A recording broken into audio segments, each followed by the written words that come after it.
Gue lagi makeup tapi gue nggak tahu kenapa gue lagi pengen banget aja kayak nyap. Sebenarnya nggak ada hubungannya, nggak ada hal-hal aneh terjadi recently yang bersangkut pautan dengan apa yang pengen gue ucapin ini. Cuman gue pengen aja, nggak tahu kenapa. Pokoknya nanti kalau gue punya laki nih ya, laki gue, terus gue bawa nih ke Indonesia, gue pilih-pilih temen gue yang mau gue kenalin ke laki gue. Gak akan lagi gue kenalin ke semua orang, gak akan. Cukup. Ini orang-orang soalnya mulut bawahnya kagak pada bisa dijaga. Cing. Dah. Gila ya, cari sendiri emang gak susah gue nyarinya. Enak aja udah lulus filter gue, terus habis itu lu ambil laki gue. Kurang ajar. Cari sendiri. Terus ini udah beda topik lagi ya. Kenapa gue mengencourage teman-teman gue dan juga mengencourage kalian kalau bisa kalian mendingan sama orang luar negeri aja. Ini terutama perempuan ya. Kenapa? Karena kita perempuan Indonesia, kita punya sebenarnya satu keuntungan. Gak sebenarnya banyak, tapi ini menurut gue yang paling gue lihat secara menonjol. Yang sebenarnya keuntungan ini tuh sama sekali gak ada effortnya buat dari kita gitu loh. Tapi karena udah jadi kebiasaan, jadi no hassle juga buat kita untuk ngelakuin ini. So basically, mungkin mereka gak pernah kali ya, maksudnya cara perempuan-perempuan mereka ngurusin mereka tuh beda gitu loh. Sedangkan kita memang dari kecil kita sudah dididik dengan kepatriarkian ini untuk melayani laki-laki.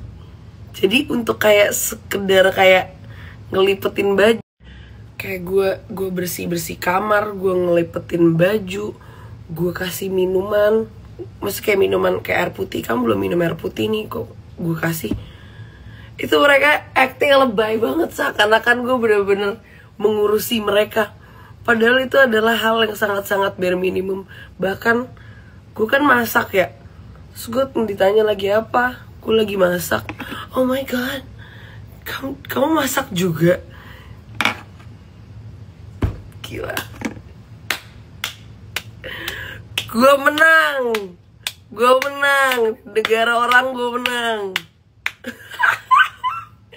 Aku masakin apa yang sulit ya? Apa? Gue cuma masak asparagus, ya Allah, timbang lu masukin tepung maizena juga kelar tuh tepung asparagus. Tuh asparagus, lu mau gue masakin apa? Mau apa? Rendang? Apa yang ribet? Yang pakai tungku sekalian bisa. Tapi sebenarnya balik lagi ke kita juga. Banyak banget hal yang bakal bikin lo melting banget di sana, padahal buat mereka itu bare minimum. Kayak words of affirmation mereka, terus juga kayak act of service mereka. Itu udah lah anjing. Gue udah mulai terbiasa nih sekarang soalnya. Kayak gue gak akan bisa deh kalau misalnya gue balik lagi terus kayak gue melihat kayak orang-orang sini yang pengen dirajakan tapi juga gak ngelakuin apa-apa buat gue.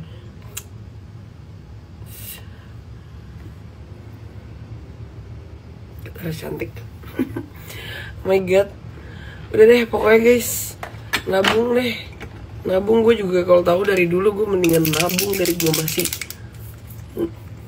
Terus gue beli rumah yang gak kayak gini gitu loh. Yang penting ada rumah di sini gitu kan. Terus duitnya sisanya buat gue kerja di sana, buat gue cari kehidupan baru di sana. Duh. By the way, ngomong-ngomong nih, kalian lihat kan tadi, coba kalian back deh beberapa story ke belakang, rambut gue yang kalau habis mandi tuh kayak gitu, kayak karena sering dicatok gitu kan. Nah, ini setelah gue pakai ada serum andalan gue yang beneran bagus banget, gue nggak bohong. Jadi pas kering kalian pakein secara merata, bukan cuma di atas doang ya, pakein aja secara merata dan terutama juga di bagian bawah. Terus habis itu keringin, terus catok jadi sebagus ini.